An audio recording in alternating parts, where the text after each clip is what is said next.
বাজারের ব্যাগ হাতে দাঁড়িয়ে আছেন, কিন্তু পছন্দের সবজিটার দাম শুনে আপনার কপালে ঘাম চলে এলো। এক হালি ডিমের দাম 40 টাকা আর একটা বড় সাইজের লেবুর দামও 40 টাকা। আপনি কোনটা কিনবেন, পুষ্টি নাকি তৃপ্তি? এক কঠিন বাস্তবতার মুখোমুখি আজ বাংলাদেশের সাধারণ মানুষ।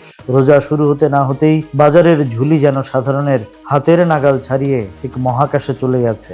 ইফতারির পাতে বেগুনি আর শশা ছাড়া কি আমাদের চলে? কিন্তু সেই বেগুনের দাম এখন কেজি প্রতি 150 টাকা। এক সপ্তাহে দাম দ্বিগুণ। গত সপ্তাহে যে বেগুন 70 টাকায় পাওয়া যেত, আজ কারওয়ান বাজারে তা চড়া দামে বিকোচ্ছে। এটা কি কেবলই চাহিদার খেলা নাকি পর্দার আড়ালের সিন্ডিকেট?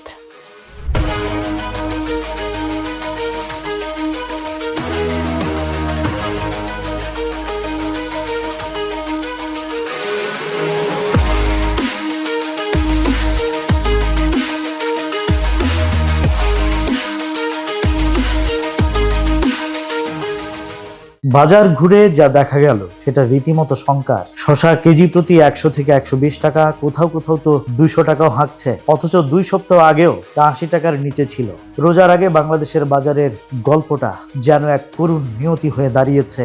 বিক্রেতারা বলছেন আমদানি বাড়লে নাকি দাম কমবে, কিন্তু লেবুর ক্ষেত্রে কি বলবেন? এখন তো লেবুর সিজন নয়, ফুল আসার সময়। ব্যবসায়ীরা কি এই অজুহাত দিয়েই 160 টাকা হালি বিক্রি করবেন? অজুহাত তো অনেক আছে, কিন্তু ভোক্তাদের পিঠ দেয়ালে ঠেকে গেছে।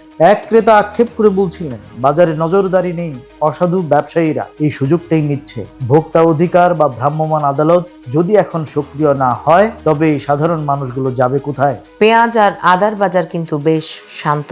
আদা 130 আর পেঁয়াজ 50 থেকে 60 টাকার মধ্যে। এমনকি ব্রয়লার মুরগির দামও 200 থেকে নেমে 170 থেকে 180 টাকা এসেছে। তার মানে চাইলে তো নিয়ন্ত্রণ করা সম্ভব। হ্যাঁ সম্ভব, তবে যদি সদিচ্ছা থাকে। কিন্তু ইফতারের অত্যাবশ্যকীয় খেজুরের কথা ভাবুন। 400 থেকে 2000 টাকা কেজি। মধ্যবিত্তের জন্য আজোয়া বা মরিয়ম খেজুর এখন কেবল শোকেসের বস্তু। সাধারণ মানুষের এই হাহাকার কি নীতি নির্ধারকদের কানে পৌঁছাচ্ছে?